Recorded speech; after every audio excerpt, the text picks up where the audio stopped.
nằm ở bờ biển miền nam nước Anh và cách thủ đô London khoảng hơn 200 km. Lewis Cove hay Doddledore quả thực không phải là hai địa điểm nổi tiếng với người Việt Nam nói riêng và thế giới nói chung. Nếu như London, Oxford, làng Bath hay các thành phố khác ở Anh như Manchester và Edinburgh được biết đến vì những công trình có tuổi đời hàng trăm năm, thì Lewis Cove hay Doddledore lại thu hút sự chú ý bởi cảnh quan tuyệt đẹp được sinh ra từ những kiến tạo địa chất. Đây là chuyến đi dã ngoại cuối cùng trong chương trình trại hè năm nay tổ chức cho các học sinh đến từ nhiều quốc gia khác nhau. Sau khi có các trải nghiệm tuyệt vời ở các thành phố London, Oxford hay các thị trấn Bath và Bournemouth, địa điểm lần này sẽ là một chuyến đi đến khu vực bờ biển Jurassic, một di sản văn hóa được UNESCO công nhận.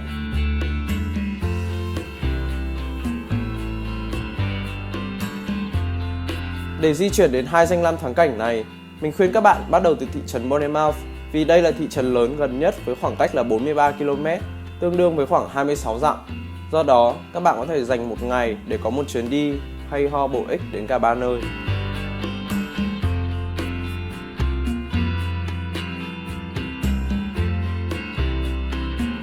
Trong ngày hôm nay, mình sẽ đi bộ ra Lewis Cove trước khi thực hiện một chuyến trekking kéo dài khoảng 30 phút qua một ngọn đồi đến Doddledore.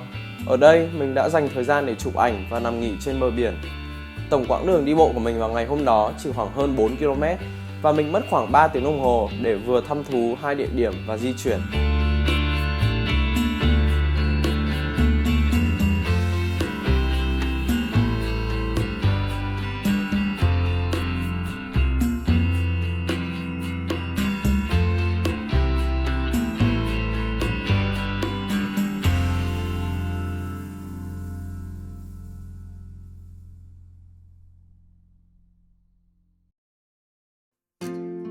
Địa điểm thứ nhất của chuyến đi này là Lewis Cove.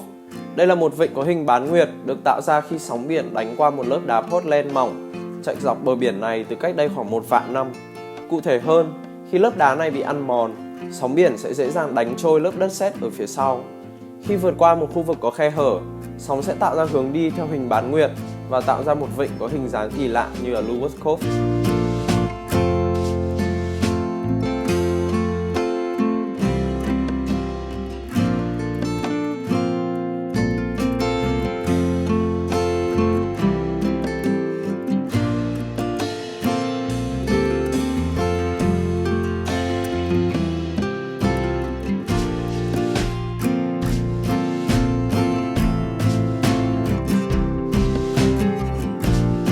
Đến đây, các bạn hãy đi bộ dọc bờ biển độc đáo này trước khi leo lên đồi để ngắm vịnh từ một góc khác, ngắm bờ biển Jurassic và một phần vùng nông thôn tuyệt đẹp của Anh khi nhìn vào đất liền.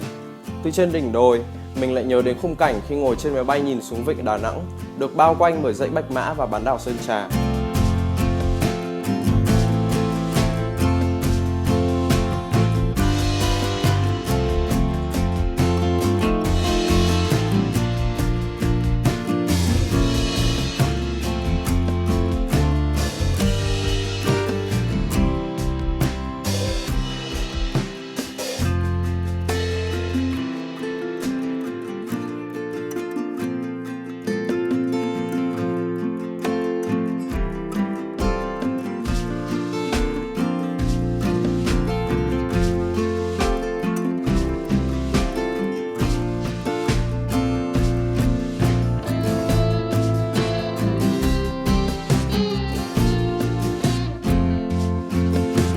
Sau khi dành khoảng 45 phút để chụp hình tại Lewis Cove, mình và mọi người sẽ có một chuyến trekking qua một ngọn đồi, một phần để di chuyển tới địa điểm tiếp theo là Doddledore, một phần cũng là để vừa tập thể dục vừa ngắm biển từ độ cao khoảng 100m trên cung đường dài khoảng 2,5 km này.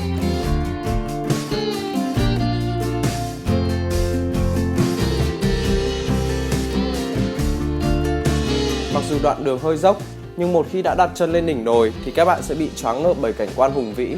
Từ đây nhìn xuống, các bạn có thể thấy ngôi làng và vịnh Lewis gần đó trông như trong một bức tranh phong cảnh. Các dãy đồi chạy dọc bãi biển nhìn như dốc đá trắng nằm trên đèo Thung Khe, địa điểm quen thuộc với giới phượt và khách du lịch trên đường quốc lộ 6 đi Sơn La hoặc Điện Biên.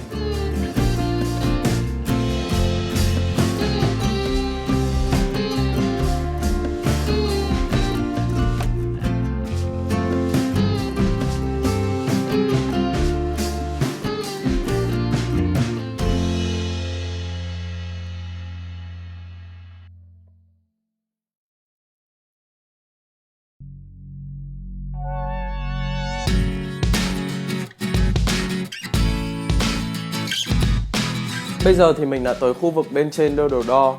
Con đường đi xuống bãi biển thì khá là trơn trượt và hơi dốc nữa, nên các bạn hãy đi từ tốn, không chen lấn xô đẩy nhé.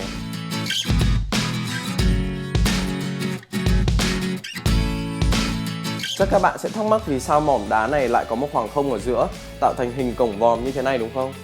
Nguyên nhân bắt nguồn từ khoảng 30 triệu năm trước, khi mảng kiến tạo lục địa là châu Phi ngày nay đã va chạm với mảng châu Âu. Vụ va chạm đã tạo ra dãy núi Alper rất là nổi tiếng. Tuy nhiên, dư chấn của nó đã lan ra phía Bắc qua lớp vỏ trái đất và tạo ra những dãy núi đá ngay sát bờ biển ở miền Nam của Anh. Đơ Đồ Đo nằm ở một trong những khu vực chịu ảnh hưởng lớn từ vụ va chạm.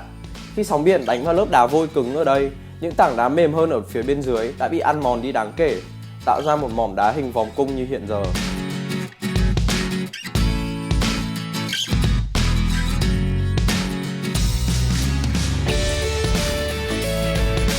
Ngoài việc chụp hình với mỏm đá này thì các bạn cũng có thể tắm biển ở đây.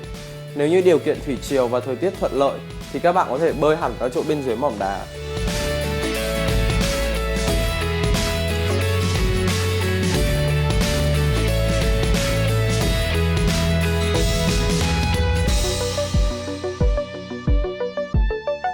Mặc dù thời điểm mình đi là vào giữa tháng 7, nhưng thời tiết lúc đó là khoảng 20 độ C. Hơn nữa nước biển thì lạnh quá nên mình chỉ ngồi trên bờ để quay clip. Sau khi mọi người tắm biển xong thì cũng đã đến lúc lên xe để về lại trường, để sắp xếp đồ đạc và chuẩn bị bữa tiệc chia tay. Kết thúc trại hè ở Anh kéo dài khoảng 2 tuần, chắc chắn mình sẽ quay lại nước này.